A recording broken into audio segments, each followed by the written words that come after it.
নমস্কার, দেখছেন কলকাতা টিভি। আপনাদের সঙ্গে আমি ইন্দ্রাণী। শুরু করছি আরো 12। আর আরো 12তে ইন্দ্রাণীর সঙ্গে রয়েছে আমি অভিক। প্রথমেই যে খবরের দিকে নজর রাখবো, সন্দেশখালীতে ফের সিবিআই। সরবেরিয়ায় মাছের আড়ত পরিদর্শনে শাহজাহানের বাড়িতেও যায় সিবিআই। আবারও সিবিআই আধিকারিকরা তারা সন্দেশখালীতে গিয়েছেন এবং একদিকে যেরকম শাহজাহানের বাড়ি, অন্যদিকে শাহজাহানের মাছের আড়তেও কিন্তু আধিকারিকরা গিয়েছেন বলে অভিক সেই খবর সামনে আসছে। একেবারেই তাই। কিছুদিন আগেও আমরা দেখেছিলাম সিবিআই এর আধিকারিকরা তারা পৌঁছে গিয়েছিলেন সন্দেশখালীতে এবং এই মুহূর্তে খবরের শিরোনামে সন্দেশখালী। বারবার সেখানে এই সিবিআই আধিকারিকরা তারা পৌঁছে যাচ্ছেন, বিভিন্ন জায়গায় তল্লাশি অভিযান চলছে। যেমনটা জানা যাচ্ছে, আজকে সন্দেশখালীতে শেখ শাহজাহান, যিনি সেখানকার বেতাজ বাদশা বলেই পরিচিত, তারই বাড়িতে এবং তার যে মাছের আড়ত রয়েছে সেখানেই গিয়েছেন সিবিআই এর আধিকারিকরা। এবং আপনারা জানেন যে একাধিক বিষয় নিয়ে এই মুহূর্তে তদন্ত চলছে। আমরা এই নিয়েই কথা বলবো সরাসরি। এই মুহূর্তে আমাদের সঙ্গে থাকবেন আমাদের প্রতিনিধি সঞ্জিত চক্রবর্তী। সঞ্জিতের সামনে আমরা কথা বলবো। সঞ্জিত, যে বিষয়টা প্রথমেই জানতে চাইবো যে আজ সন্দেশখালীতে শেখ শাহজাহান তার বাড়িতে এবং মাছের আড়ত, সেখানে সিবিআই আধিকারিকরা গিয়েছেন। আজকের এই অভিযানের উদ্দেশ্য কি?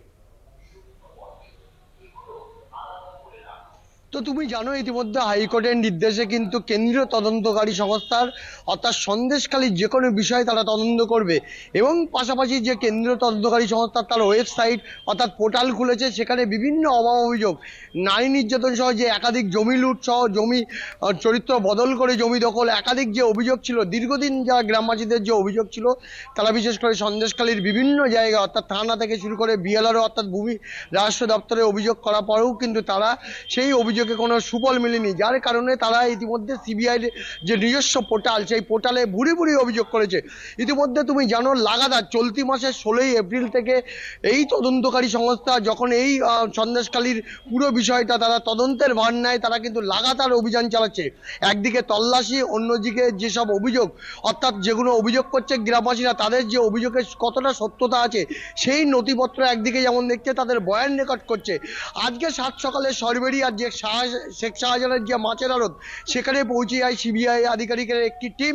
ইতিমধ্যে যারা সিবিআই সূত্রের খবর, মোট 3টি টিমে বিভক্ত হয়েছে, অর্থাৎ 3টি সিবিআই প্রতিনিধি দল সন্দেশখালীর বিভিন্ন জায়গায় যাচ্ছে। আরেকটি দল মঠবাড়ি এলাকায় গিয়ে বিভিন্ন জায়গায় তারা দোকানদার থেকে শুরু করে ব্যবসায়ী, অন্যদিকে গ্রামবাসীদের সঙ্গে কথা বলছে।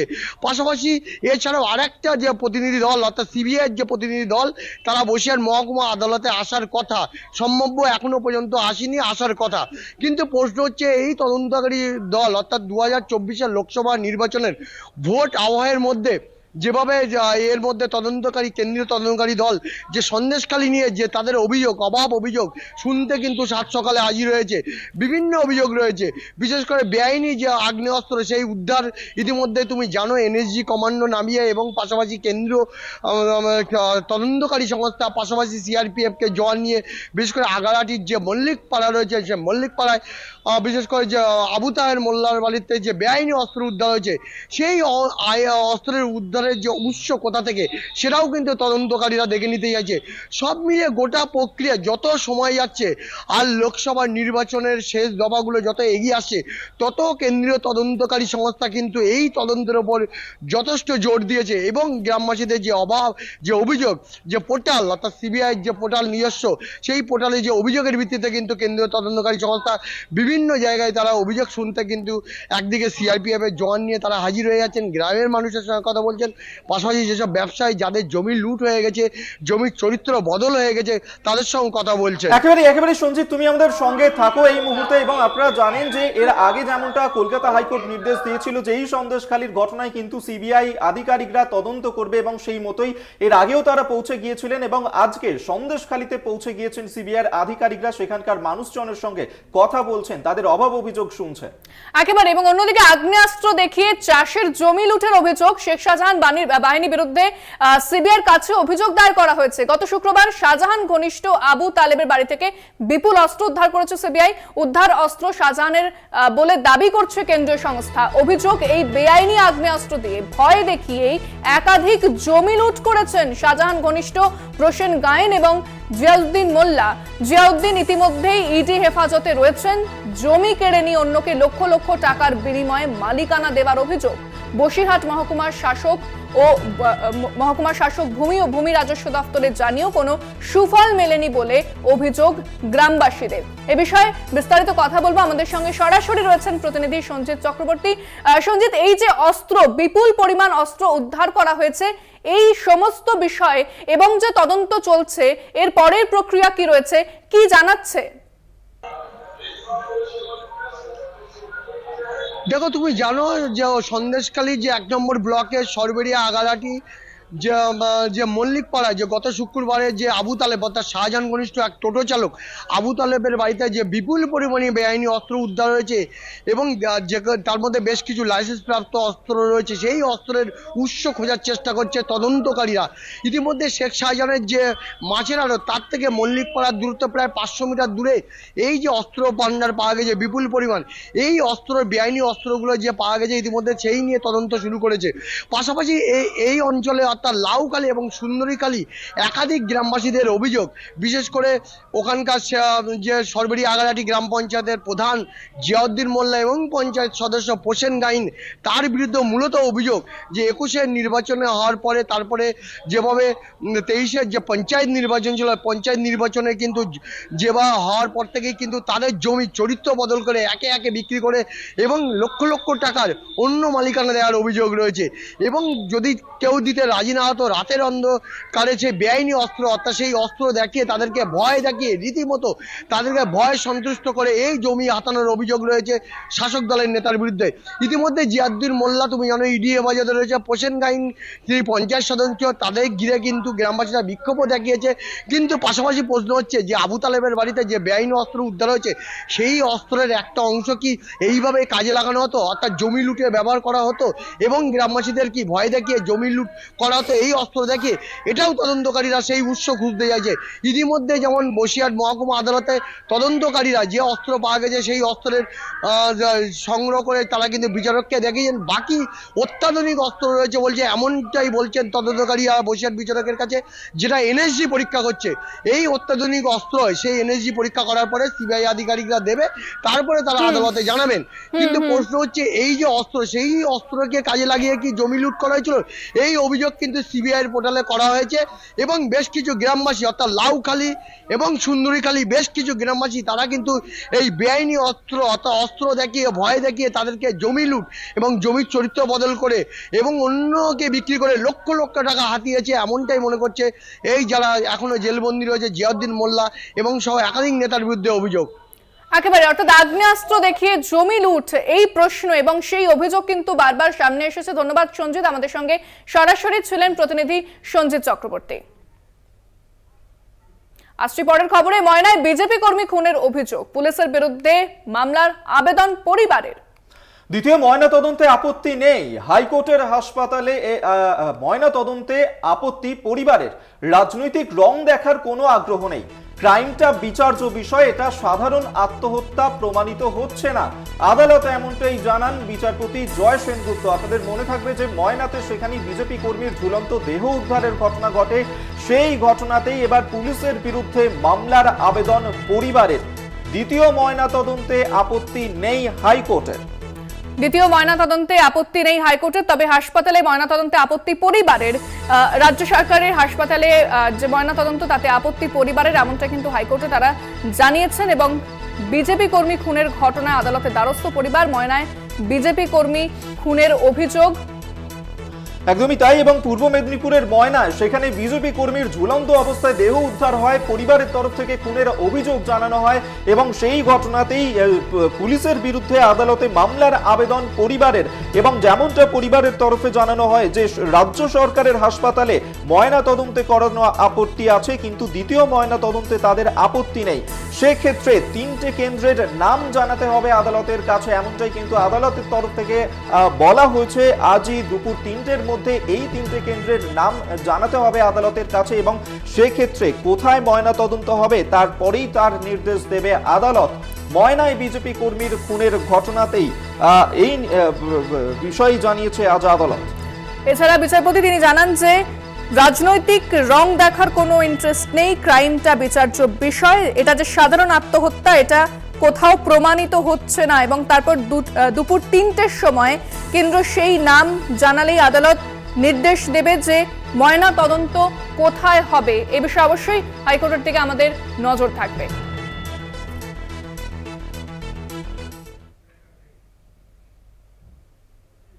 রয়েছে আর অন্যান্য খবর, ফিরছে একটা বিরতির পর, সঙ্গে থাকুন। ফিরে এলাম বিরতির পর। যে খবরের দিকে নজর রাখবো, দ্বিতীয় দফা শেষের 4 দিন পর ভোটের চূড়ান্ত হার প্রকাশ করলো কমিশন। প্রথম দফার ভোটের চূড়ান্ত হার 66.14%, দ্বিতীয় দফার ভোটের চূড়ান্ত হার 66.71%। প্রাথমিক হিসেবের থেকে ভোটের হার বেড়েছে প্রায় 6%। ভোটের হার বৃদ্ধি নিয়ে প্রশ্ন তুলতে শুরু করেছে বিরোধীরা। সংখ্যা না দিলে ভোটের শতকরা হার অর্থহীন। 2014 পর্যন্ত প্রতি কেন্দ্রে মোট ভোটারের সংখ্যা মিলত। কমিশনের ওয়েবসাইটে এই তথ্য পাওয়া যেত। নির্বাচন কমিশনকে অবশ্যই স্বচ্ছ হতে হবে, এমনটাই দাবি সিপিএম এর। প্রায় 6% ভোটের হার বৃদ্ধি কি স্বাভাবিক, সেই প্রশ্নই তুলতে শুরু করেছে তৃণমূল। অর্থাৎ ভোটের হার বৃদ্ধি নিয়ে প্রশ্ন বিরোধীদের। ভোটের চূড়ান্ত হার প্রকাশ করলো কমিশন। দ্বিতীয় দফা নির্বাচনের পর 4 দিন পর কিন্তু এই ভোটের হার প্রকাশ করা হয়েছে, যেখানে প্রথম দফার ভোটের চূড়ান্ত হার প্রায় 67% দেখা যাচ্ছে। প্রাথমিক হিসেব থেকে ভোটের হার বেড়েছে প্রায় 6% এবং এরপরেই কিন্তু ভোটের হার বৃদ্ধি নিয়ে প্রশ্ন তুলতে শুরু করেছে বিরোধীরা। ভোটের চূড়ান্ত হার প্রকাশ করলো কমিশন। একদমই তাই, এবং বিরোধীরা যে প্রশ্ন তুলতে শুরু করেছে যে 2014 পর্যন্ত যে তথ্য পাওয়া যেত সঙ্গে সঙ্গে, সেক্ষেত্রে এতটা বিলম্ব কেন? যেখানে দ্বিতীয় দফার ভোট হয়েছে 26শে এপ্রিল, তারপরে কমিশনের তরফ থেকে যে তথ্য প্রকাশ করা হয়েছে যে প্রথম দফায় 66.14%, দ্বিতীয় দফায় 66.71% ভোট পড়েছে, এবং সেক্ষেত্রে প্রাথমিকের হিসেব থেকে ভোটের হার বেড়েছে মোটামুটি 6%।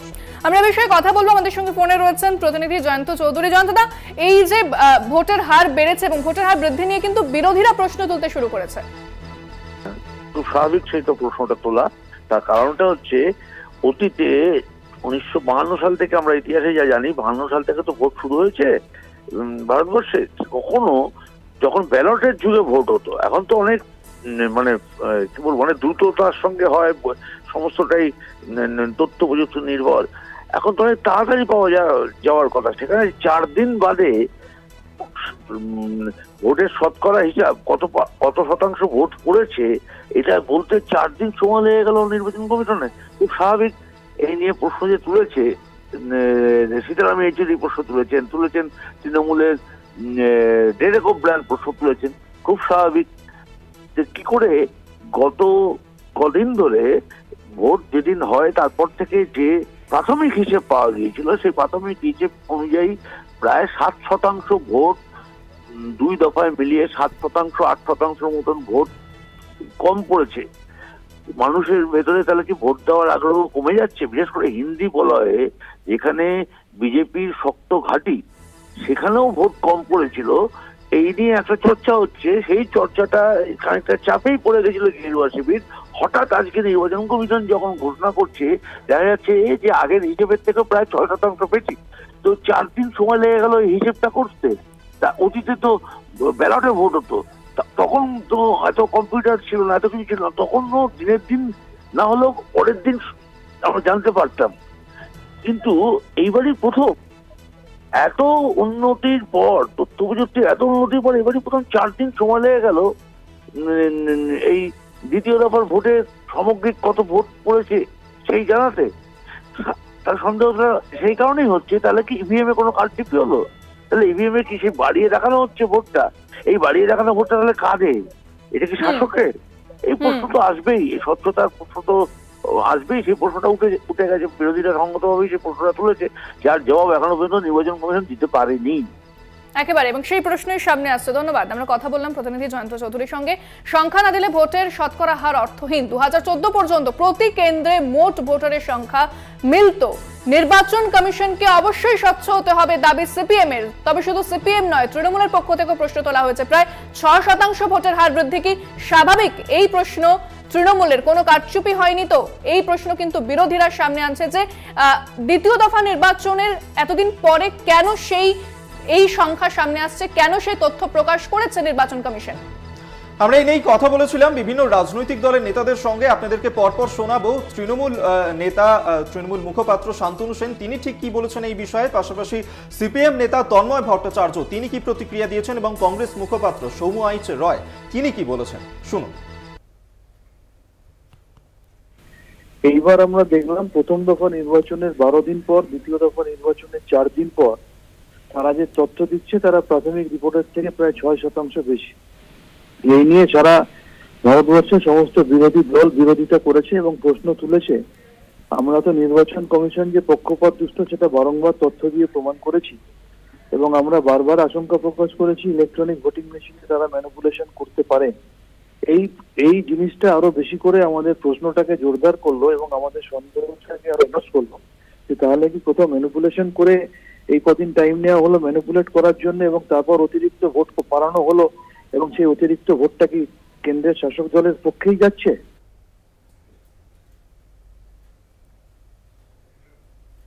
ব্যবহার করছে, তাদের ইচ্ছে মতো নির্বাচন কমিশনের আধিকারিক নিয়োগ করছে, এই অভিযোগ আমরা অনেক আগেই করেছি। এখন এটা প্রমাণিত হচ্ছে গোটা দেশের মানুষের কাছে।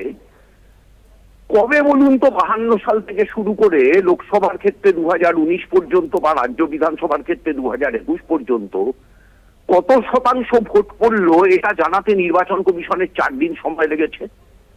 99% ক্ষেত্রে অন ডেট নির্বাচন কমিশন পার্সেন্টেজ অফ ভোট জানিয়েছে।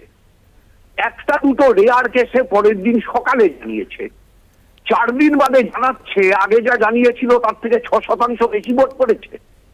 তার মানে কি 6% ভোট বিজেপির পক্ষে ইনক্লুড করবার জন্য ইভিএম মেশিনে ব্যবস্থাপনা করা আছে, সেই ব্যবস্থাপনা অনুযায়ী নির্বাচন পরিচালিত হচ্ছে। নির্বাচনকে প্রহসনে পরিণত করে কার্যত ভারতবর্ষকে গৃহযুদ্ধের দিকে ঠেলে দিতে চাইছে বিজেপি। আমরা বারবার বলছি যে নির্বাচন কমিশন হয় কিছু লুকোতে চাইছেন, নয় তো সঠিক তথ্য দিচ্ছেন না। সকালে একরকম তথ্য, বিকেলে একরকম তথ্য, দুপুরে একরকম তথ্য। তো তথ্যের জাগলিং করছেন না কিছু লুকোতে চাইছেন না কোনো কিছু ম্যানিপুলেশন হচ্ছে, এই বিষয়গুলো পরিষ্কার নয়। গণতন্ত্রের স্তম্ভ নির্বাচন কমিশনের কাছে এহেন আচরণ সম্পূর্ণরূপে অনভিপ্রেত এবং বাংলার মানুষ, ভারতবর্ষের মানুষ স্তম্ভিত। কখনো কখনো 1% 0.5% এদিক ওদিক হতে পারে বা অ্যাকুরেট ক্যালকুলেশনে, কিন্তু 6% 7% ক্যালকুলেশনের ডিফারেন্স মানে এটা একটা বিশাল ব্যাপার। এতে ঠিক মানে মনে হচ্ছে কোথাও একটা ঠিকঠাক কাজ হচ্ছে না।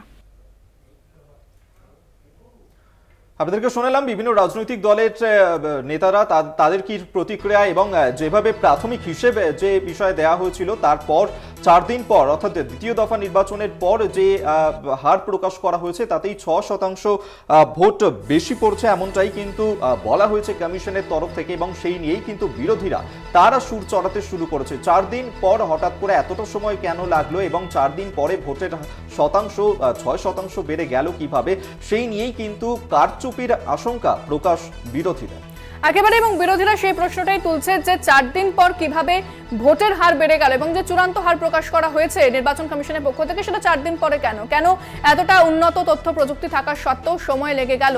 এবং সেখানেই একটা আশঙ্কা লুকিয়ে আছে বিরোধীদের যে কোথাও কি তাহলে কারচুপি হয়েছে, কোথাও কি তাহলে ভোটের পার্সেন্টেজ অর্থাৎ শতকরা হার বেড়ে গিয়েছে এবং সেটা কার পক্ষে গিয়েছে, সেই সমস্ত কিন্তু প্রশ্ন সামনে আসছে। আমরা এই বিষয়ে বিস্তারিত কথা বলবো। আমাদের সঙ্গে ফোনে রয়েছেন বিজেপি নেতা শিশির বাজোরিয়া, আপনাকে স্বাগত জানাবো। নির্বাচন কমিশন ভোটের চূড়ান্ত হার প্রকাশ করেছে দ্বিতীয় দফা নির্বাচনে 4 দিন পর, এবং বিরোধীরা বলছেন কোথাও কারচুপি হয়েছে, কেন 4 দিন পর প্রকাশ করা হলো, কি বলবেন এই বিষয়ে? দেখুন, যখন ভোট চলে প্রত্যেক 2 ঘন্টায় নির্বাচন কমিশন ভোটের হার ঘোষণা করে, যেটা ভোটার টার্ন আউট অ্যাপে আমরা পাই, সেটা শেষে চূড়ান্ত একটা নির্বাচন কমিশন বলে। ওটা তো চলাকালীন সবসময় দেখবেন ওর মধ্যে একটা অ্যাডজাস্টমেন্ট হয়, আর পরে যখন সব চলে আসে যত 17B ফর্ম, তারপর একটা চূড়ান্ত ঘোষণা হয়। তো 1-2% এইদিক হলে সমস্যাটা কোথায়? ভোট তো পড়েছে। এখন তার মানে বিরোধীরা বুঝে গেছে এই 6টি সিটে এদের হার নিশ্চিত। তাদের প্রশ্ন হচ্ছে যে 4 দিন পর কেন প্রকাশ করা হলো, এতটা উন্নত তথ্য প্রযুক্তি সেটা কেন সঙ্গে সঙ্গে হলো না? দেখুন, যে যত টাইম লাগে সেটা লাগবে, কিন্তু আমার প্রশ্ন হচ্ছে ভোট তো পড়েছে, আপনার আপত্তিটা কোথায়? আপত্তি বিরোধীরা তুলছেন যে 6% কি করে বেড়ে গেল ভোটটা? ভোটটা বাড়েনি। যখন তথ্য তো তাই বলছে, নির্বাচন কমিশনের তথ্য তাই বলছে। না, ভোট অ্যাকচুয়ালি ভোট সেটাই যত পড়লো সেটাই এলো, যে প্রাথমিক রিপোর্টে কম রিপোর্ট হলো। আপনি যদি দেখেন শেষ 5 ঘন্টা 5টা 6টা রিপোর্টে একটা বড় অ্যাডজাস্টমেন্ট হয়। এটা তো পুরোপুরি অ্যাডজাস্টমেন্ট, মানে আবার কোনো ভোটে কোনো গন্ডগোল নেই। আমার তো বিরোধীদের একটাই কথা, আপনারা হার মেনে নিচ্ছেন, একটা বাহানা খুঁজছেন, আর কিছু না। বেশ, ধন্যবাদ। আমরা কথা বললাম বিজেপি নেতা শিশির বাজোরিয়ার সঙ্গে। এখন সময় আরো একটা বিরতির। ফিরছি বিরতির পর, সঙ্গে থাকুন। ফিরে এলাম বিরতির পর। তীব্র গরমেও ভোটের উত্তাপ। আজ মালদা ও মুর্শিদাবাদে মুখ্যমন্ত্রী মমতা বন্দ্যোপাধ্যায় মালদা দক্ষিণে শাহনওয়াজ আলীর সমর্থনে সভা করবেন, পরে বহরমপুরেও সভা করবেন তৃণমূল নেত্রী। একদমই তাই, এবং এই মুহূর্তে প্রচারে ব্যস্ত তিনি, এবং নির্বাচনী প্রচার চলছে আজকে মালদাতে, সেখানে তার জোড়া সভা করার কথা রয়েছে। এবং সেক্ষেত্রে বিশেষভাবে এই মালদাকে গুরুত্ব দেওয়া হচ্ছে, কারণ এখনো পর্যন্ত কিন্তু কোনো নির্বাচনেই মালদাতে সেখানে কিন্তু তৃণমূল জিততে পারেননি। সেক্ষেত্রে আজকের এই নির্বাচনী প্রচার সভা থেকে মালদা উত্তর এবং মালদা দক্ষিণে সেখান থেকে কি বার্তা দিতে চলেছেন মমতা বন্দ্যোপাধ্যায়, অবশ্যই সেদিকে আমাদের নজর থাকবে। আমরা এই নিয়ে কথা বলবো। গৌতম এই মুহূর্তে আমাদের সঙ্গে টেলিফোনে রয়েছেন প্রতিনিধি। গৌতম, আজকে নির্বাচনী প্রচারে মালদাতে সেখানে রয়েছেন, সেখানে নির্বাচনী প্রচার করবেন মমতা বন্দ্যোপাধ্যায়, কি আবহ এই মুহূর্তে তার আগে? বেশ কয়েকটি সভা করেছেন তৃণমূল সুপ্রিমো মুখ্যমন্ত্রী মমতা ব্যানার্জি। আজও কিন্তু দক্ষিণ মালদহের শাহনওয়াজ আলী রাইজানের সমর্থনে কয়েকটা ব্লকের বল্লভপুরে একটি সভা করছেন তিনি। এবং যেটুকু জানা যাচ্ছে যে এই যে সভা, এই সভাতে কিন্তু তিনি বিশেষ করে সংখ্যালঘুদের উদ্দেশ্যে বার্তা দিতে পারেন বলে মনে করা হচ্ছে। এর আগেও দেখা যাচ্ছে যে কালিয়াচকের যে সভা, সেই সভা থেকে কিন্তু তিনি সংখ্যালঘুদের উদ্দেশ্যে বেশ কিছু বার্তা দিয়েছেন। তার পাশাপাশি কিন্তু সিএএ এবং এনআরসির বিষয়ে কিন্তু তিনি একাধিক বার্তা দিয়েছেন। তার পাশাপাশি কিন্তু আজও সেই একইভাবে কিন্তু সংখ্যালঘুদের উদ্দেশ্যে সিএএ এবং এনআরসি কেন্দ্র করে কিন্তু একাধিক বার্তা দিতে পারেন বলেই কিন্তু মনে করা হচ্ছে। পাশাপাশি এই যে সভা, এই সভাকে ঘিরে কিন্তু তুমুল রাজনৈতিক উত্তেজনা সৃষ্টি হয়েছে, কেননা দক্ষিণ মালদা এবং উত্তর মালদা যে লোকসভা কেন্দ্র, সেই লোকসভা কেন্দ্র কিন্তু এখনো পর্যন্ত এতগুলি যে লোকসভা ভোট হয়েছে তখন কিন্তু জিততে পারেছে তৃণমূল কংগ্রেস। এই যে দুই লোকসভা কেন্দ্র, এই দুই লোকসভা কেন্দ্র কিন্তু এবারে জিততে মরিয়া তৃণমূল কংগ্রেস। তাই কিন্তু একইভাবে একের পর এক সভা করেছেন মুখ্যমন্ত্রী। আজ অভিষেক ব্যানার্জির সভা রয়েছে দক্ষিণ মালদা লোকসভা এবং উত্তর মালদা লোকসভা কেন্দ্রে। মূলত এটুকু জানা যাচ্ছে যে এই যে সভা, এই সভাকে নিয়ে কিন্তু একাধিক ভাবে কিন্তু তিনি ব্যস্ততার মধ্যে রয়েছেন। এবং একইভাবে কিন্তু রাজনৈতিক যে চাপানোতর, সেই রাজনৈতিক চাপানোতরও সৃষ্টি হয়েছে, কেননা মুখ্যমন্ত্রী মালদাকে বিশেষ গুরুত্ব দিয়ে রেখেছেন। গতকাল মালদাতে কিন্তু দুই প্রার্থীকে নিয়ে তিনি সভা করেন এবং তার পাশাপাশি কিন্তু ইংরেজবাজারে রোড শো করেন আমরা দেখেছি। আজ কিন্তু ঠিক একইভাবে ফরাক্কার যে বল্লভপুর, সেই ফরাক্কার বল্লভপুরে তিনি সভা করছেন। আর এখানটা কিন্তু বিশেষ করে সংখ্যালঘুদের হচ্ছে বাস করে দিতে পারেন বলে কিন্তু মনে করা হচ্ছে। অভিক, ধন্যবাদ তোমায়। গৌতম অধিকারী টেলিফোনে ছিলেন প্রতিনিধি।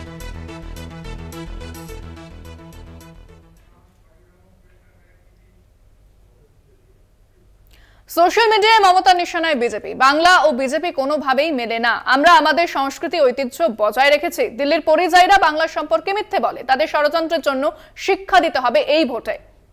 দেশকে পথ দেখাবে বাংলা, এমনটাই কিন্তু পোস্ট করেছেন মুখ্যমন্ত্রী মমতা বন্দ্যোপাধ্যায়, এবং তার করা এই পোস্টে এমনটাই কিন্তু বিজেপিকে নিশানা করেছেন তিনি। এর আগেও কিন্তু মুখ্যমন্ত্রী মমতা বন্দ্যোপাধ্যায় একাধিকবার সরব হয়েছেন কেন্দ্রের বিরুদ্ধে, বিজেপির বিরুদ্ধে। সোশ্যাল মিডিয়ায় তিনি নিশানা করেছেন এবার বিজেপিকে, যেখানে বলেছেন যে বাংলা ও বিজেপি একেবারেই মেলে না এবং আমরা আমাদের সংস্কৃতি ঐতিহ্য বজায় রাখবো, এমনটা বলেছেন মুখ্যমন্ত্রী সোশ্যাল মিডিয়ায় পোস্ট করে। বিষয়ে বিস্তারিত কথা বলবো। ফোনে রয়েছেন আমাদের বিশেষ প্রতিনিধি দেবজ্যোতি ঘোষ।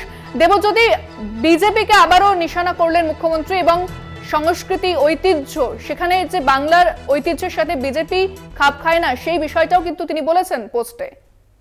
দেখো, তৃণমূল নেত্রী মমতা বন্দ্যোপাধ্যায় যে আজকে এক্স হ্যান্ডেলে পোস্ট করেছেন তা অত্যন্ত গুরুত্বপূর্ণ, কারণ নির্বাচনের যত দিন এগিয়ে আসছে ততই কিন্তু তৃণমূল কংগ্রেসের পক্ষ থেকে যে বিজেপি যে বাংলা বিরোধী বিজেপির যে সংস্কৃতি বাংলার সঙ্গে কোনো মতেই মেলে না, এবং এই বাংলার ভোটে যে ষড়যন্ত্র করার বিজেপি চেষ্টা করছে তার বিরুদ্ধে তৃণমূল নেত্রী মমতা বন্দ্যোপাধ্যায় সোচ্চার রয়েছেন, এবং তিনি বলেছেন দেশকে পথ দেখাবে এই বাংলা, এবং বাংলার সংস্কৃতির সঙ্গে ভারতীয় জনতা পার্টির কোনো মিল নেই।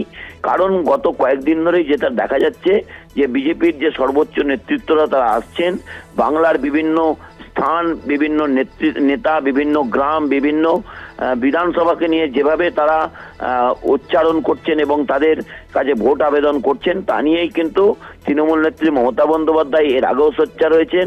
এবং যেহেতু গত কয়েকদিন আগে বালুরঘাট নিয়ে একটি বিতর্ক তৈরি হয়েছিল, সেই সময় থেকে তৃণমূল নেত্রী বলতে শুরু করেছেন যে এরা বাংলা বিরোধী, এবং বাংলাকে যেভাবে আটকানোর চেষ্টা করা হচ্ছে, একটি নির্বাচিত সরকারকে ফেলার চেষ্টা করা হয়েছে, তাদের বিধায়কদের কেনাবেচা করা হয়েছে, এবং আর্থিকভাবে বাংলাকে যেভাবে বঞ্চনা করা হয়েছে এবং ষড়যন্ত্র করা হচ্ছে কিভাবে বাংলার ভোটকে প্রভাবিত করা যায়, সেই জায়গাতেই তৃণমূল নেত্রী বারবার একই কথা বলেছেন। এবং আজকেও সোশ্যাল মিডিয়ায় তিনি পোস্ট করেছেন যে বাংলার সংস্কৃতির সঙ্গে ভারতীয় জনতা পার্টির মেলে না, এবং বাংলার মানুষ কিন্তু তৃণমূল কংগ্রেসের পক্ষে আছেন, এবং রাজ্যের যে সংস্কৃতি তার পক্ষেই তারা ভোট দেবেন।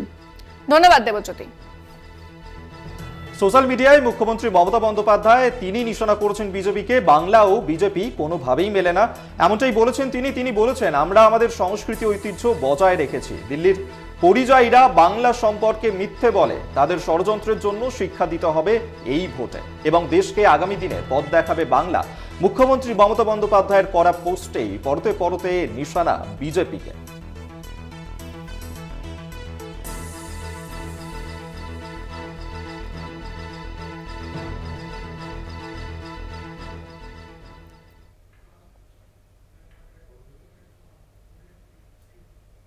আজ মালদা উত্তরে অভিষেক বন্দ্যোপাধ্যায়ের জোড়া কর্মসূচি, চাঁচল ও শামসি কলেজ মাঠে জনসভা করবেন অভিষেক বন্দ্যোপাধ্যায়। আমরা জানি যে একদিকে যেরকম মুখ্যমন্ত্রী মমতা বন্দ্যোপাধ্যায় তার সভা রয়েছে, অভিষেক বন্দ্যোপাধ্যায় তিনিও কিন্তু সভা করবেন, অর্থাৎ বোঝাই যাচ্ছে যে মালদা মুর্শিদাবাদ কতটা গুরুত্বপূর্ণ তৃণমূলের কাছে। একদমই তাই, কারণ বারবার আমরা দেখেছি যে মালদাতে সেখানে কিন্তু নির্বাচনী প্রচারের ক্ষেত্রে জোর দেওয়া হয়েছে। গতকালও সভা হয়েছিল, সেখানে মুখ্যমন্ত্রী মমতা বন্দ্যোপাধ্যায় সভা করেছিলেন, এবং আজকে মালদায় সেখানে সভা করতে যাচ্ছেন অভিষেক বন্দ্যোপাধ্যায়। গৌতম চক্রবর্তী এই মুহূর্তে আমাদের সঙ্গে টেলিফোনে রয়েছেন প্রতিনিধি। গৌতম, মালদা অত্যন্ত গুরুত্বপূর্ণ তৃণমূলের কাছে, কারণ কোনোবারই এই লোকসভা আসন জেতেনি তৃণমূল, সেক্ষেত্রে আজকে জনসভা করতে আসছেন অভিষেক বন্দ্যোপাধ্যায়। হ্যাঁ অভিক, দেখো যে হ্যাঁ গৌতম, শোনা যাচ্ছে?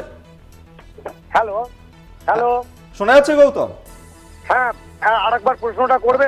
গৌতম, আমরা দেখেছি যে এই মালদা অত্যন্ত গুরুত্বপূর্ণ, কারণ কোনোবারই সেখানে তৃণমূল এই লোকসভা আসন জেতেনি। আজকে অভিষেক বন্দ্যোপাধ্যায় তিনি সেখানে নির্বাচনী প্রচার করতে যাচ্ছেন, কতটা তাৎপর্যপূর্ণ?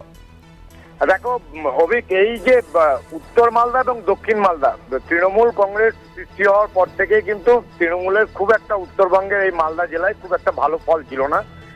গত বিধানসভাতে একমাত্র 8টি আসন, 12টির মধ্যে 8টি আসন পেয়েছিল তৃণমূল কংগ্রেস, এবং লোকসভায় কিন্তু এখনো পর্যন্ত অধরায় থেকে গেছে। ফলে মুখ্যমন্ত্রী মমতা বন্দ্যোপাধ্যায় এবং অভিষেক বন্দ্যোপাধ্যায় তারা দুজনেই মাটি কামড়ে পড়ে রয়েছেন। এই দুটি আসন তারা উদ্ধার করার জন্য, তাদের দিকে আনার জন্য মানুষকে বোঝাচ্ছেন। এক এক দিন এক এক জায়গায় তারা সভা করছেন উত্তর মালদা এবং দক্ষিণ মালদা জুড়ে। গতকালকেও মুখ্যমন্ত্রী দুটি সভা করেছেন, উত্তর মালদায় তুলসিয়াটা হরিশ্চন্দ্রপুরের এবং মালদা থানার তাঁতিপাড়ার মাঠে, এবং আজকে অভিষেক বন্দ্যোপাধ্যায় উত্তর মালদার শামসি কলেজ মাঠে তার সভা হবে, বেলা 2টো টাইম দিয়েছে। এবং এর পরেই দক্ষিণ মালদা কেন্দ্রের অন্তর্গত মুর্শিদাবাদের একটি বিধানসভা শামশেরগঞ্জ, সেখানে তিনি রোড শো করবেন বলে আমরা জানতে পেরেছি। অত্যন্ত গরম, মানে 43-44 ডিগ্রি টেম্পারেচার, এই তাপে কিভাবে মানুষ যে জমায়েত হচ্ছেন এটা কল্পনাতীত। একেবারে অবশ্যই আজকের এই সভার দিকে আমাদের নজর থাকবে। আপাতত ধন্যবাদ তোমায়। গৌতম চক্রবর্তী টেলিফোনে ছিলেন প্রতিনিধি। আসি পরের খবরে। বিজেপির চোখ কান অধীর, দাবি তৃণমূলের। বিজেপির হয়ে প্রচার করছেন অধীর চৌধুরী। একমাত্র বাংলা বিরোধীরাই বিজেপির হয়ে প্রচার করতে পারে। অধীরের বক্তব্য পোস্ট জোড়া ফুলের, এমনটাই কিন্তু তৃণমূলের পক্ষ থেকে আবারও অধীর চৌধুরীকে নিশানা করা হয়েছে। একদমই তাই, এবং সেই ক্ষেত্রে বলা হচ্ছে যে বিজেপির চোখ কান কি হচ্ছে এই অধীর চৌধুরী, এবং বারবার আমরা দেখেছি যে সেখানে বিজেপি এবং কংগ্রেসের মধ্যে যে আঁতাত সেই নিয়েই কিন্তু বারবার একাধিকবার সুর চড়িয়েছিল তৃণমূল, এবং বিজেপির চোখ কান অধীর এমনটাই কিন্তু দাবি করা হচ্ছে তৃণমূলের তরফে, এবং সেখানে বিজেপির হয়ে প্রচার করছেন অধীর রঞ্জন চৌধুরী এমনটাই কিন্তু দাবি তুলছে তৃণমূলের পোস্ট করা একটি ভিডিও, এবং সেই ভিডিও নিয়েই এই মুহূর্তে প্রশ্ন উঠতে শুরু করেছে, এবং তৃণমূলের তরফ থেকে যেমনটা দাবি করা হচ্ছে যে বিজেপির চোখ কান অধীর এবং বিজেপির হয়ে প্রচার করছেন অধীর চৌধুরী। এবং এই প্রসঙ্গে অধীর চৌধুরী তিনি ঠিক কি বলছেন, তার কি বক্তব্য শোনাবো আপনাদের। তৃণমূলকে ভোট দেওয়া মানে তার থেকে ভালো বিজেপিকে ভোট দিতে না, তৃণমূলকে ভোট দেওয়া মানে তার থেকে অনেক ভালো বিজেপিকে ভোট দিয়ে দেওয়া, তৃণমূলকে ভোট দেওয়া মানে তার থেকে ভালো বিজেপিকে ভোট দিতে না, তৃণমূলকে ভোট দেওয়া মানে তার থেকে অনেক ভালো বিজেপিকে ভোট দিয়ে দেওয়া। এ বিষয়ে বিস্তারিত কথা বলবো, ফোনে রয়েছেন আমাদের বিশেষ প্রতিনিধি দেবজ্যোতি ঘোষ। দেবজ্যোতি, তৃণমূল বারবারই দাবি করেছে যে বিজেপির হয়ে প্রচার করছেন অধীর চৌধুরী, আবারও কিন্তু তার বক্তব্যকে পোস্ট করে সেই দাবিটাই করা হলো। দেখো, তৃণমূল কংগ্রেসের পক্ষ থেকে এর আগেও কিন্তু একাধিকবার এই অধীর চৌধুরী সম্বন্ধে বক্তব্য রাখা হয়েছে যে তিনি যেভাবে তৃণমূল কংগ্রেসের বিরোধিতা করছেন সেইভাবে তাকে ভারতীয় জনতা পার্টির বিরুদ্ধে কোনো বক্তব্য রাখতে দেখা যায়নি। গত কয়েকদিন ধরে বহরমপুর লোকসভার বিভিন্ন জায়গায় প্রচার করছেন অধীর চৌধুরী, সেখানে মূলত তিনি মমতা বন্দ্যোপাধ্যায় এবং তৃণমূল কংগ্রেস সম্বন্ধে মন্তব্য করছেন, সেখানে কিন্তু ভারতীয় জনতা পার্টি সম্বন্ধে কোনো মন্তব্য করছেন না।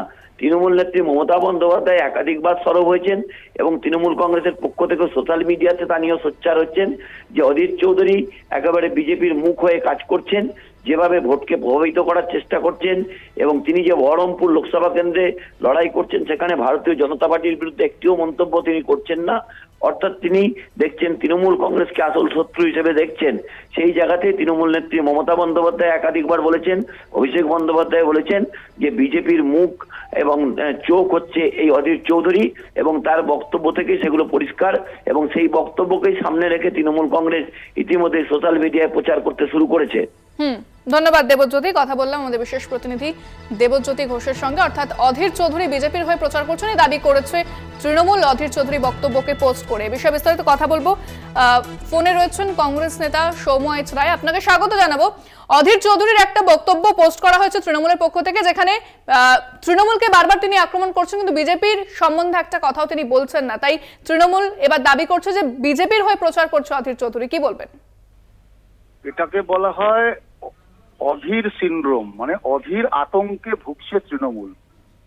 সাম দাম দণ্ডভেদ রেখে বিজেপিকে যত না আক্রমণ করবে, বিজেপির বিরুদ্ধে লড়াই করা পার্লামেন্টের সোচ্চার মুখ, নরেন্দ্র মোদীকে চ্যালেঞ্জ করা মুখ, তার নাম অধীর চৌধুরী। আসলে দিল্লির দাদাকে খুশি করার জন্য অধীর চৌধুরীকে আক্রমণ করা এবং কংগ্রেসকে পর্যদস্ত করা হচ্ছে দিদির একমাত্র এজেন্ডা। যেমন নরেন্দ্র মোদী বলে কংগ্রেস মুক্ত ভারত, তেমনি দিদি মনে কংগ্রেস মুক্ত বাংলা। তো মাননীয় মুখ্যমন্ত্রী মমতা বন্দ্যোপাধ্যায় এবং তৃণমূলের চুরি, লুট, পাট, খুন, অরাজকতার বিরুদ্ধে সব থেকে বড় সোচ্চার মুখের নাম হচ্ছে অধীর চৌধুরী। তাই যত রাগ অধীর চৌধুরীর বিরুদ্ধে, বিজেপির সঙ্গে ট্যাসিড অ্যালায়েন্স করা মমতা ব্যানার্জি, সারা ভারতবর্ষে বিজেপির বিল পাশ করতে সহায়তা করা, কংগ্রেসের ভোট কেটে বিজেপির হাত শক্ত করা, এই মুখোশগুলো দিল্লিতে খুলে দিয়েছে।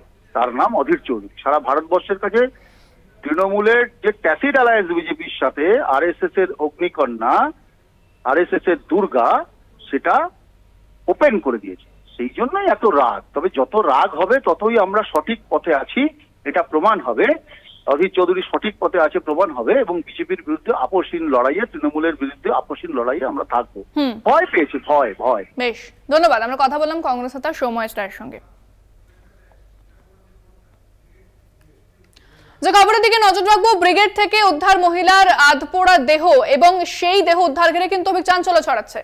একদমই তাই। এবং অজ্ঞাত পরিচয় এই মহিলার দেহ উদ্ধার করা হয়েছে, যেমনটা জানা যাচ্ছে ৪৫ বছর বয়স তার, এবং তার শরীরের একাধিক পোড়া চিহ্নের দাগ রয়েছে। এবং আপনাদেরকে জানিয়ে রাখবো যে ব্রিগেড প্যারেড গ্রাউন্ডে সেখানেই কিন্তু এক অজ্ঞাত পরিচয় মহিলার দেহ উদ্ধারের ঘটনা ঘটেছে। ইতিমধ্যেই ঘটনার তদন্ত শুরু করেছে পুলিশ। এবং আরো একবার জানিয়ে রাখি, যেমনটা বলছিলেন ইন্দ্রাণী, যে এই মহিলার দেহ উদ্ধার ঘিরে কিন্তু ইতিমধ্যে চাঞ্চল্য ছড়িয়েছে এবং অজ্ঞাত পরিচয়, অর্থাৎ তার পরিচয় এখনো পর্যন্ত জানা যায়নি। ব্রিগেড প্যারেড গ্রাউন্ড থেকে মহিলার দেহ উদ্ধার করা হয়েছে। এই বিষয়ে বিস্তারিত কথা বলবো, ফোনে রয়েছেন প্রতিনিধি রিয়া মাঝি। রিয়া, ঠিক কি জানা যাচ্ছে, পুলিশ কি বলছে? দেখো, তোমাকে জানিয়ে রাখবো যে আজকে প্রায় 7টা নাগাদ পুলিশের কাছে খবর আসে যে এই ব্রিগেড প্যারেড গ্রাউন্ডে সেখানে একজন মহিলার দেহ পড়ে থাকতে দেখে। সেখানে যারা সকালে মর্নিং ওয়াক করতে যায় সেই সময় এই মহিলার দেহ দেখে এবং তারপরেই ময়দান থানার পুলিশ সেখানে যায় এবং এই অজ্ঞাত পরিচয় মহিলার দেহ এখনো কিন্তু কেউ শনাক্ত করা সম্ভব হয়নি। কে সেই মহিলা সেটা এখনো স্পষ্ট নেই। তবে পুলিশ সূত্রে যেমনটা জানা যাচ্ছে যে মৃতদেহ যে উদ্ধার হয়েছে, প্রায় মহিলার বয়স আনুমানিক ৪৫ বছর হবে এবং মহিলার দেহে একাধিক ক্ষত দাগ রয়েছে এবং পোড়া দাগ রয়েছে বলে পুলিশ সূত্রে জানা যাচ্ছে। যদিও সেই দাগ অনেক দিনের পুরানো, তবে কে বা কারা ফেলে গিয়েছে এই দেহ নাকি সেখানেই মারা হয়েছে এই বিষয়টা কিন্তু এখনো স্পষ্ট নয়। তবে যেমনটা পুলিশ প্রাথমিকভাবে অনুমান করছে যে দেহটি কিন্তু 1 থেকে 2 দিনের পুরানো, কারণ তাকে আগেই মারা হয়েছে এবং তারপর হয়তো এখানে ফেলে দিয়ে গেছে।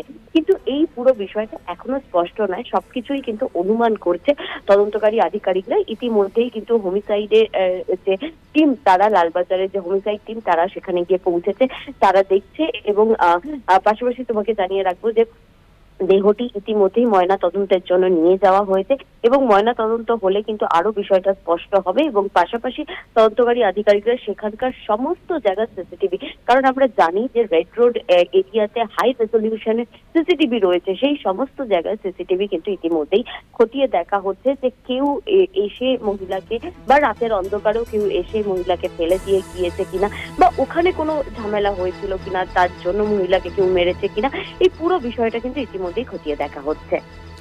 ধন্যবাদ রিয়া তোমায়। রিয়া মাঝি আমাদের সঙ্গে এতক্ষণ টেলিফোনে ছিলেন প্রতিনিধি। এবং আপনাদেরকে আরেকবার জানিয়ে রাখবো, যেখানে ব্রিগেড প্যারেড গ্রাউন্ড সেখানেই কিন্তু এক মহিলার দেহ উদ্ধার করা হয়েছে। এখনো পর্যন্ত তার পরিচয় জানা যায়নি এবং যেমনটা পুলিশের প্রাথমিক অনুমান যে 2-3 দিন আগেই কিন্তু এই ঘটনা ঘটেছিল এবং কেউ বা কারা তাকে সেখানে খুন করেছে এমনটাই কিন্তু প্রাথমিকভাবে অনুমান করা হচ্ছে, কারণ তার শরীরে একাধিক পোড়া চিহ্ন রয়েছে এবং ক্ষতবিক্ষত অবস্থাতেই এই মহিলার দেহ উদ্ধারের ঘটনাকে ঘিরে চাঞ্চল্য।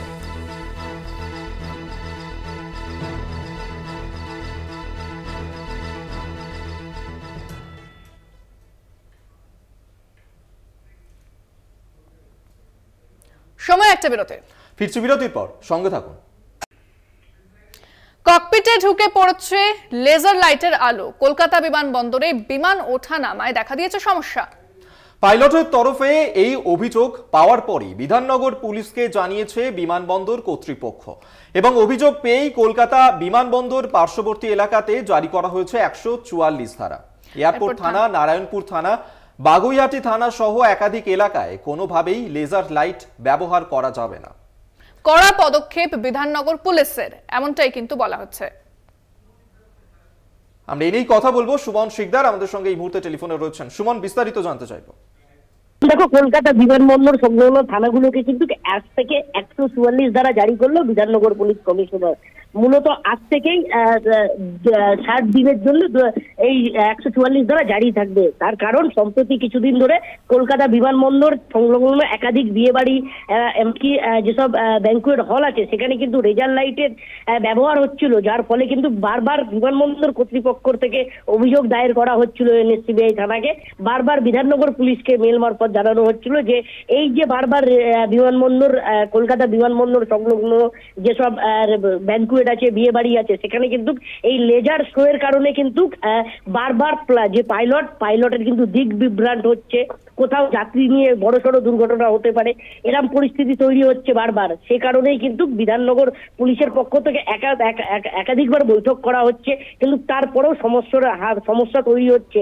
ফলে বিমানবন্দর কর্তৃপক্ষ কিন্তু বারবার সেই থানাগুলোকে জানানো হচ্ছে যে এই লেজার শো এর কারণে কিন্তু বারবার দিক নির্ণয় হচ্ছে, পাইলট ককপিটে এই লেজার আলোতে ভরে যাচ্ছে, যার কারণে কিন্তু বারবার বিমান অবতরণ বা ওঠার সময় অসুবিধার সম্মুখীন হচ্ছে। এইসব বিষয়গুলো যখন বারবার বলা হচ্ছে, তারপরেই কিন্তু বিধাননগর পুলিশের পক্ষ থেকে পদক্ষেপ নেওয়া গেল। মূলত আজ থেকেই 60 দিনের জন্য 144 দ্বারা বিধাননগর সংলগ্ন যে কোনো এরিয়াগুলো, কলকাতা এয়ারপোর্টের সংলগ্ন যে এরিয়াগুলো, এয়ারপোর্ট থানা, নারায়ণপুর থানা, বাগুইহাটি থানা, এছাড়াও সল্টলেক সেক্টর 5-এর দলবন, চিতারি সেক্টর 5-এর নিকো পার্ক এলাকা, সল্টলেক সিজিও কমপ্লেক্সের বিধাননগর পূর্ব থানা, জ্যোতিনগর, সিটি সেন্টার 2, নোয়াপাড়া, সার্কি মোড়, আকাঙ্ক্ষা, এই একাধিক জায়গায় কিন্তু রাজারহাটের বেশ কিছু জায়গা, এইসব জায়গাগুলোকে আজ থেকেই 144 দ্বারা জারি হলো। ধন্যবাদ তোমায় সুমন শিকদার, আমাদের সঙ্গে টেলিফোনে ছিলেন প্রতিনিধি। ককপিটে ঢুকে পড়েছে লেজার লাইটের আলো এবং যার কারণেই কলকাতা বিমানবন্দরে বিমান ওঠানামায় সমস্যা দেখা যায় এবং তারপরেই বিমানবন্দর কর্তৃপক্ষের তরফে অভিযোগ জানানো হয়। তারপরেই 144 ধারাও জারি করা হয়েছে। আশেপাশের এলাকায় পুলিশের তরফ থেকেও পদক্ষেপ নেওয়া হচ্ছে। কলকাতা বিমানবন্দরে বিমান ওঠানামায় সমস্যা দেখা দিয়েছে এবং তারপরে লেজার লাইট বন্ধের ব্যবহারের নির্দেশ দেওয়া হয়েছে।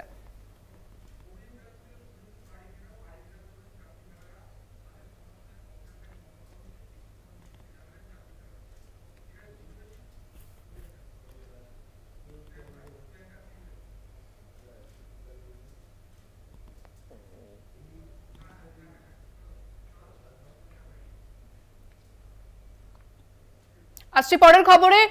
শুভেন্দু অধিকারী এবং বিচারপতি অভিজিৎ গঙ্গোপাধ্যায়ের বাড়ি ঘেরাও করবেন চাকরিহারারা এবং তারা বিক্ষোভ মঞ্চ থেকে কিন্তু এমনটাই হুঁশিয়ারি দিয়েছেন, যেখানে আমরা জানি যে শুভেন্দু অধিকারী এবং অভিজিৎ গঙ্গোপাধ্যায়ের বাড়ি তারা ঘেরাও করবেন, এমনটাই কিন্তু হুঁশিয়ারি দিয়েছেন বিক্ষোভ মঞ্চ থেকে চাকরিহারার অভিক। সেই খবর কিন্তু সামনে আসছে। একদমই তাই। এবং কেন এই সিদ্ধান্ত তাদের, আমরা জানি যে কলকাতা হাইকোর্টের নির্দেশে কিন্তু 2016 সালের প্যানেল বাতিল হয়ে গেছে। 25,000 চাকরি হারা এই মুহূর্তে, এবং তারাই কিন্তু এই সিদ্ধান্ত নিয়েছেন যেখানে বিক্ষোভ করছেন তারা, এবং সেই বিক্ষোভ মঞ্চ থেকেই চাকরি হারারা তারা বলেছেন যে বিরোধী দলনেতা শুভেন্দু অধিকারী তার বাড়ি ঘেরাও করবেন, পাশাপাশি বিজেপি প্রার্থী তথা প্রাক্তন বিচারপতি অভিজিৎ গঙ্গোপাধ্যায় তারও বাড়ি ঘেরাও করে বিক্ষোভ দেখাবেন তারা। এমনটাই কিন্তু আজকের এই বিক্ষোভ মঞ্চ থেকে জানিয়ে দিয়েছেন চাকরিহারারা, এবং তাদের সমর্থনে নামবেন অভিষেক বন্দ্যোপাধ্যায় এবং মমতা বন্দ্যোপাধ্যায়, এমনটাই কিন্তু বিক্ষোভ মঞ্চ থেকে জানিয়েছেন চাকরিহারারা। এবং তারা হুঁশিয়ারি দিয়েছেন যে তমলুকের বিজেপি প্রার্থী তথা প্রাক্তন বিচারপতি অভিজিৎ গঙ্গোপাধ্যায় এবং শুভেন্দু অধিকারীর বাড়ি ঘেরাও করার হুঁশিয়ারি দিয়েছেন। এবং যাদের চাকরি গিয়েছে আমরা জানি তারা অনশনে আছেন এবং তারা ধর্ণা মঞ্চে লাগাতার ধর্ণা দিয়ে যাচ্ছেন, সেখান থেকে কিন্তু এই হুঁশিয়ারি চাকরিহারাদের। একদমই তাই। এবং সেই মঞ্চেরও ছবি আপনাদের সামনে তুলে ধরছি যেখানে অনশনে সামিল হয়েছেন তারা, এবং ইতিমধ্যে 19 ঘন্টা অতিক্রম হয়ে গেছে তাদের অনশনের, এবং সেই বিক্ষোভ মঞ্চ থেকেই যেমনটা এই চাকরিহারারা তারা হুঁশিয়ারি দিয়েছেন যে চাকরি খেয়েছে বিজেপি, সেই কারণেই বিজেপি নিপাত যাক, এমনটাই কিন্তু চাকরিহারারা দাবি তুলছে। পাশাপাশি অভিজিৎ গঙ্গোপাধ্যায় শুভেন্দু অধিকারীর বাড়ি ঘেরাও করবেন বলেও জানিয়েছেন তারা।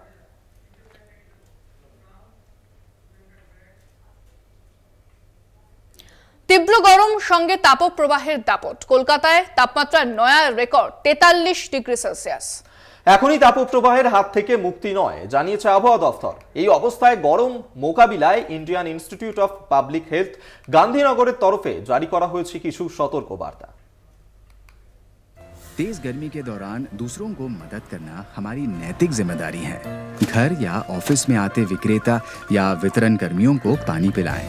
बाहर काम करने वालों के लिए घर या इमारत के बाहर पानी के मटके और ग्लास रखें। व्यक्ति या संस्थाएं पानी, छाछ या शरबत के प्याव बनाएं। आप टोपी, जूते, छाते इत्यादि का वितरण भी कर सकते हैं। धूप में सफर करते लोगों पे पानी का छिड़काव उनकी यात्रा को आरामदायक बनाएगा। लोगों को गर्मी से शरण लेने के लिए छाया वाली जगह बनाएं।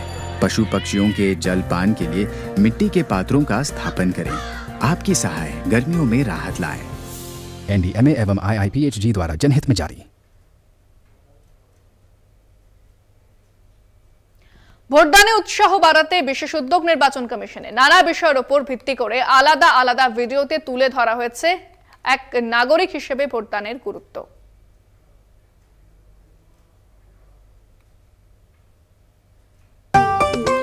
मोहनलाल, सोहनलाल, ये लोग फिर शुरू हो गए। मोहनलाल, सोहनलाल, रुकिए रुकिए रुकिए रुकिए, अभी पता लगा लेते हैं कौन सा उम्मीदवार ज्यादा योग्य है। वो कैसे? अपने मोबाइल पर KYC यानी know your candidate app download करें और अपने क्षेत्र के उम्मीदवार के बारे में पूरी जांच करें। समझे? समझ गए। ये तो समझ गए, आप भी समझ गए होंगे। उम्मीदवार चुने वही जो हो देश के लिए सही। चुनाव का पर्व, देश का गर्व।